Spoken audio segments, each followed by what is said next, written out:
Friends, welcome back to my channel. Hope you are doing great. तो आज मैं आपके साथ ऐसी स्ट्रैटेजी के बारे में बात करने वाला हूँ जिसे मैं यूज़ करके मैं खुद लॉस मेकिंग ट्रेडर से प्रॉफिटेबल ट्रेडर बना। मेरे प्रॉफिटेबल ट्रेडर बनने के पीछे इस स्टडी का बहुत बड़ा हाथ है। तो वो स्ट्रैटेजी मैं आपके साथ डिस्कस करूँगा, तो वीडियो को ध्यान से और एंड तक देखेगा। क्या पता ये स्ट्रैटेजी को फॉलो करके आप भी प्रॉफिटेबल ट्रेडर बन जाए। तो चलिए स्क्रीन पर चलते हैं।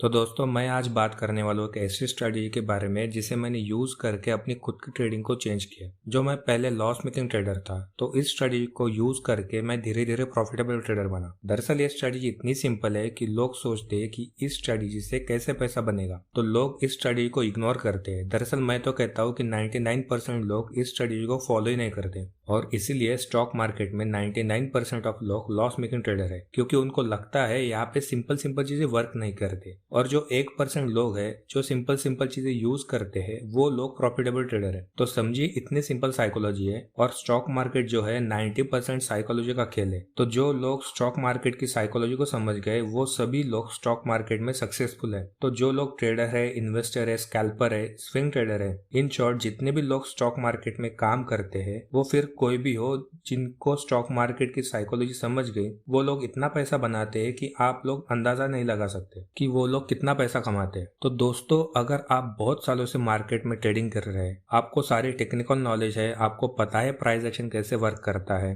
तो आपको लगभग सारी बातें मार्केट के बारे में पता है, तो इतना नॉलेज होने के बावजूद भी आपको अभी भी लॉस हो रहा है और आप अभी भी प्रॉफिटेबल ट्रेडर नहीं बन पा रहे हैं, तो आपको ये वीडियो जरूर देखनी चाहिए। तो इस वीडियो में मैं एक ऐसी ट्रेडिंग स्टाइल, ऐसी ट्रेडिंग स्ट्रेटेजी के बारे में बात करने वाला हूँ जो आपको प्रॉफिटेबल बनाने में बहुत हेल्प कर सकती है। दरअसल जब मैं मार्केट में आया था, तो मैं 2 से ढाई साल तक मैं लॉस मेकिंग में था। तो जैसे मार्केट में एक्सपीरियंस मिलने लगा, तो धीरे धीरे सारी चीजें समझ में आने लगी, और सारी टेक्निकल नॉलेज और बाकी नॉलेज समझने के बावजूद भी मैं मेरे माइंड को कंट्रोल नहीं कर पाता था, जिसके कारण मैं प्रॉफिटेबल ट्रेडर नहीं बन पा रहा था। तो मैं खुद मेरे लिए एक ऐसी स्ट्रेटेजी बनाई, ऐसी स्ट्रेटेजी फाइंड आउट की मेरे लिए। आप इसे ट्रेडिंग रूल कह सकते हैं, आप इसे मेरा सेटअप कह सकते हैं, या फिर आप इसे ट्रेडिंग स्ट्रेटेजी कह सकते हैं। तो इस सेटअप को यूज करके मैं धीरे धीरे एक प्रॉफिटेबल ट्रेडर बना। तो मैं आपको मेरा पूरा सीक्रेट बताने वाला हूँ कि आखिर मैंने कैसे मेरे खराब फेज को ओवरकम किया,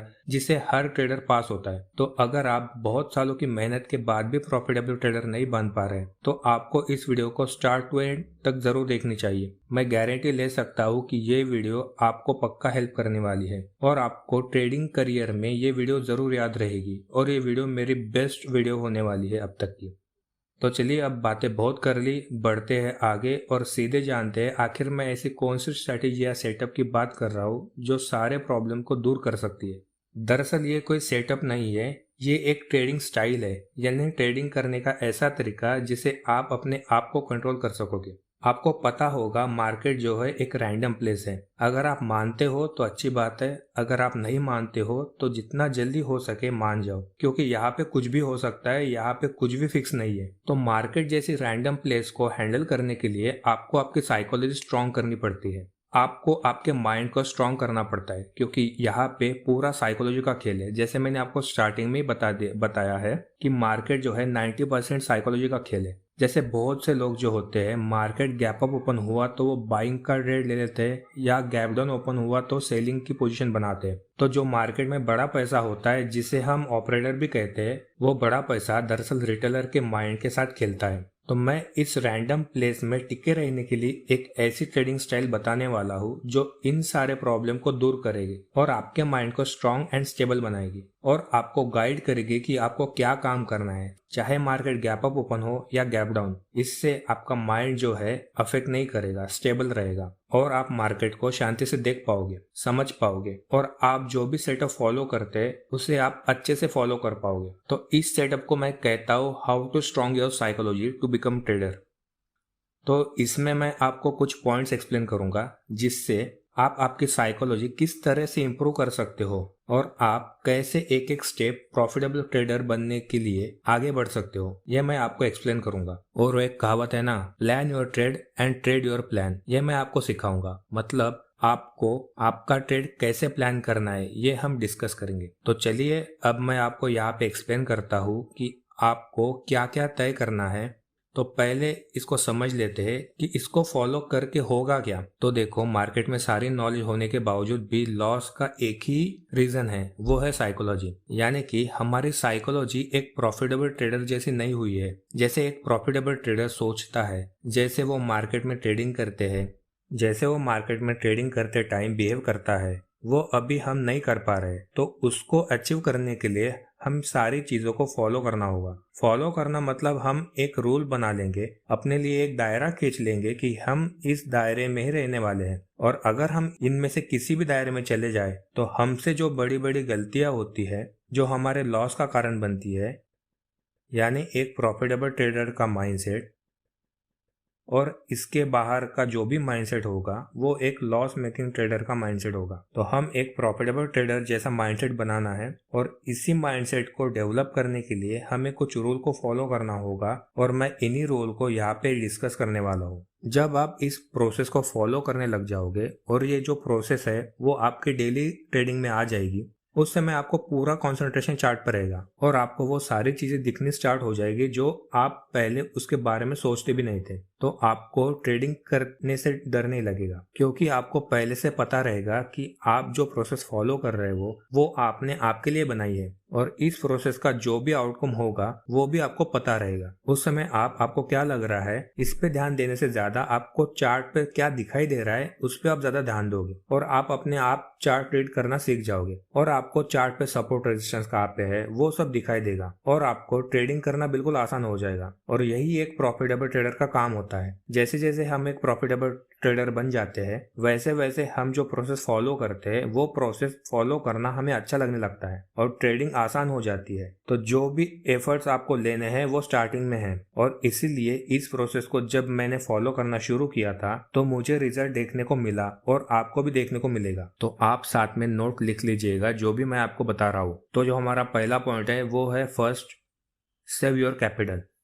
स्टॉक मार्केट का जो सबसे बड़ा मूल मंत्र है वो है अपनी लाई हुई कैपिटल को बचाना। यहाँ पर प्रॉफिट बनाने से ज्यादा इंपॉर्टेंट है कि आप अपनी कैपिटल को कैसे बचाएं। दरअसल जो भी लोग स्टॉक मार्केट में आते हैं वो सबसे पहले प्रॉफिट के बारे में सोचते हैं। वो सोचते हैं कि अगर मैं स्टॉक मार्केट में 1 लाख रुपए लाऊंगा तो मेरा डेली कितना पैसा बनेगा। उनको तो स्टॉक मार्केट एक पैसा छापने वाली मशीन लगती है। तो सबसे पहले आपको लॉस के बारे में सोचना चाहिए, किस तरह से मैं मेरी कैपिटल को सेव कर पाऊंगा। तो आपको हमेशा आपकी कैपिटल को 3 से 4 पार्ट में डिवाइड करना चाहिए, और उसमें से आपको सिर्फ एक पार्ट जो होगा वो यूज करना चाहिए। तो इस साइकोलॉजी की प्रोसेस में जो हमारा पहला पॉइंट था वो था सेव योर कैपिटल। तो अब हम नेक्स्ट पॉइंट की तरफ बढ़ते हैं।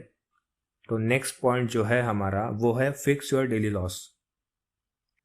Fix your daily loss. दरअसल बहुत से लोग ट्रेडिंग करते हैं तो वो प्रॉफिट के बारे में सोच लेते हैं, लेकिन वो ये नहीं सोचते कि अगर मुझे लॉस लेना रहा तो मैं दिन का कितना लॉस लेने के लिए रेडी हूँ। जब वो ट्रेडिंग करते हैं तो मार्केट उनके फेवर में चलता है, तो पहले दिन मार्केट उनको एग्जाम्पल के तौर पे समझते हैं कि 5,000 का प्रॉफिट देता है। दूसरे दिन भी मार्केट उनके फेवर में चलता है और उनको फिर से 5,000 का प्रॉफिट देता है। तीसरे दिन भी मार्केट उनके एनालिसिस के हिसाब से चलता है और उनको फिर से 5,000 का प्रॉफिट होता है। लेकिन जब चौथे दिन मार्केट उनके एनालिसिस के हिसाब से नहीं चलता तो फिर वो ये बात मानने के लिए तैयार ही नहीं होते। जब मार्केट ने 3 दिन उनके फेवर में चला तो मार्केट ने उनको 3 दिन प्रॉफिट दिया, लेकिन अब उनकी एनालिसिस रॉन्ग हो गई तो उनको एक्सेप्ट कर लेना चाहिए। तो वो मानते ही नहीं और वो मार्केट से लड़ना स्टार्ट कर देते हैं। मार्केट और उनके अगेंस्ट जाता है, ये एवरेजिंग करना स्टार्ट कर देते हैं। उन्हें लगता है कि मार्केट पर आ जाएगा और उनकी एनालिसिस जो है वो राइट हो जाएगी। मार्केट और अगेंस्ट जाता है, ये फिर एवरेज करते हैं और आखिर में ट्रेडर के पास एवरेजिंग करने के लिए पैसा नहीं बचता और उनको मजबूरी में अपनी पोजीशन को काटना पड़ता है, और मार्केट ने जो 3 दिन का प्रॉफिट दिया वो भी लेके जाता है और आपकी कैपिटल भी साफ करके जाता है।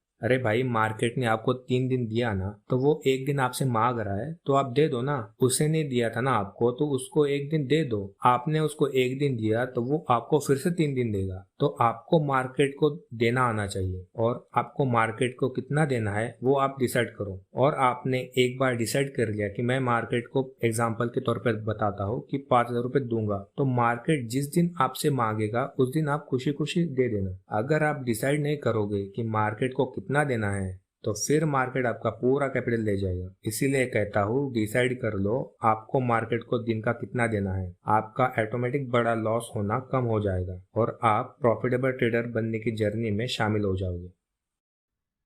तो अपना थर्ड जो पॉइंट है अब हम डिस्कस करने वाले हैं वो है number of trades in a day. जब हम डिसाइड कर लेते हैं कि हमें मार्केट को एक दिन में कितना देना है, उसके बाद आता है ये step number of trades in a day. दरअसल ये स्टेप बहुत सिंपल है। जैसे मैं एक दिन में 3 ट्रेड लेता हूँ, 3 ट्रेड होने के बाद मैं मेरे टर्मिनल को बंद कर देता हूँ। अगर मेरा फर्स्ट ट्रेड प्रॉफिट में रहा तो मैं सेकंड ट्रेड जब बनेगा तब लूंगा, सेकंड ट्रेड भी प्रॉफिट में रहा तो मैं थर्ड ट्रेड लूंगा। थर्ड ट्रेड जो होगा वो मेरा लास्ट ट्रेड होगा उस दिन का, भले ही वो ट्रेड में मुझे प्रॉफिट हो या लॉस हो। लेकिन कई दिन ऐसे भी होते हैं जो फर्स्ट ट्रेड में लॉस होता है और सेकंड ट्रेड में प्रॉफिट होता है, तो फिर मैं थर्ड ट्रेड लेता हूँ। लेकिन कई दिन ऐसे भी होते हैं कि फर्स्ट ट्रेड में लॉस होता है और सेकंड ट्रेड में भी लॉस होता है, तो उस दिन मैं थर्ड ट्रेड नहीं लेता, चाहे कितना भी बढ़िया सेटअप क्यों ना बने, चाहे उस दिन मार्केट कितने भी पॉइंट्स आगे क्यों ना जाए, मैं मेरे रूल्स को ब्रेक नहीं करता। जो हमारा फोर्थ पॉइंट है वो है एसएल पर ट्रेड। दरअसल एसएल पर ट्रेड जो है हम उसे daily loss limit divide by number of trades in a day ऐसे निकालते हैं। एग्जाम्पल के तौर पे मैं समझाता हूँ। अगर आपका डेली का लॉस लिमिट 3,000 रुपए है और आपके नंबर ऑफ ट्रेड्स जो है एक दिन के वो 3 है, तो आपका एसएल पर ट्रेड जो रहेगा वो 1,000 रुपए रहेगा। यानी मैं किसी भी ट्रेड में 1,000 रुपए का लॉस मेरा मैक्सिमम लॉस रहेगा। अगर मेरा लॉस 1,000 रुपए दिखने लगेगा तो मैं कुछ सोच विचार नहीं करूंगा और डायरेक्ट ट्रेड से एग्जिट हो जाऊंगा। मैं दूसरे कोई भी ट्रेड में एंट्री ले लूंगा जब मेरा सेटअप बनेगा। अगर आप एक लॉट से ट्रेड करते हैं तो आपका 40 पॉइंट का एसएल रहेगा एक ट्रेड में, तो आप इस तरह एसएल पर ट्रेड निकाल सकते हैं। जो हमारा 5वां पॉइंट है वो है ऑप्शन प्रीमियम।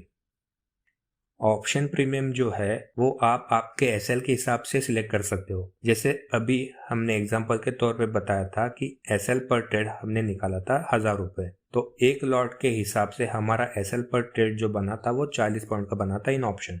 तो मैं ऑप्शन का प्रीमियम 400 के रेंज का सिलेक्ट करूंगा। तो 400 के रेंज का ऑप्शन का प्रीमियम क्यों सिलेक्ट करूंगा? क्योंकि 400 का 10% 40 पॉइंट होता है और ऑप्शन ट्रेडिंग में 10 से 15% का जो एसएल होता है वो मैक्स एसएल होता है। इसीलिए मैं ऑप्शन के प्रीमियम के अनुसार एसएल रखता हूँ। आप भी आपके एसएल पर ट्रेड के हिसाब से ऑप्शन का प्रीमियम सिलेक्ट कर सकते हो। अभी तो मैंने आपके साथ सभी पॉइंट डिस्कस किए, बस अभी जो लास्ट पॉइंट बचा है वो है प्रॉफिट बुकिंग।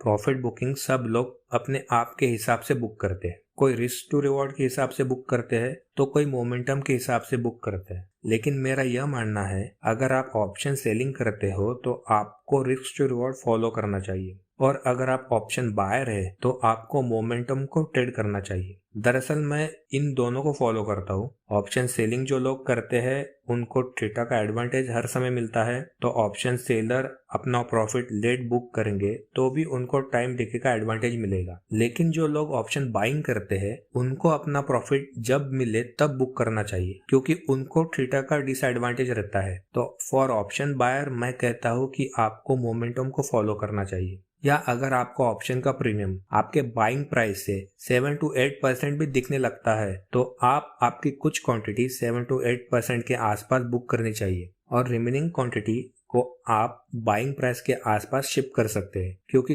किसी को भी पता नहीं होता मार्केट कितना ऊपर या नीचे जा सकता है। तो दोस्तों अभी मैंने आपके साथ जो भी पॉइंट डिस्कस किए हैं, अगर आप उसे फॉलो करना स्टार्ट करते हो तो आपकी प्रॉफिटेबल ट्रेडर बनने की जर्नी स्टार्ट हो जाएगी, क्योंकि इन्हीं पॉइंट की वजह से मैं प्रॉफिटेबल ट्रेडर बना हूँ। और मुझे गारंटी है कि आप भी फॉलो करना स्टार्ट कर देंगे तो आप भी प्रॉफिटेबल ट्रेडर आज नहीं तो कल बन जाओगे। दरअसल दोस्तों वीडियो काफी बड़ा हो गया, लेकिन मैं स्टॉक मार्केट के बारे में 24 घंटे भी बात कर सकता हूँ।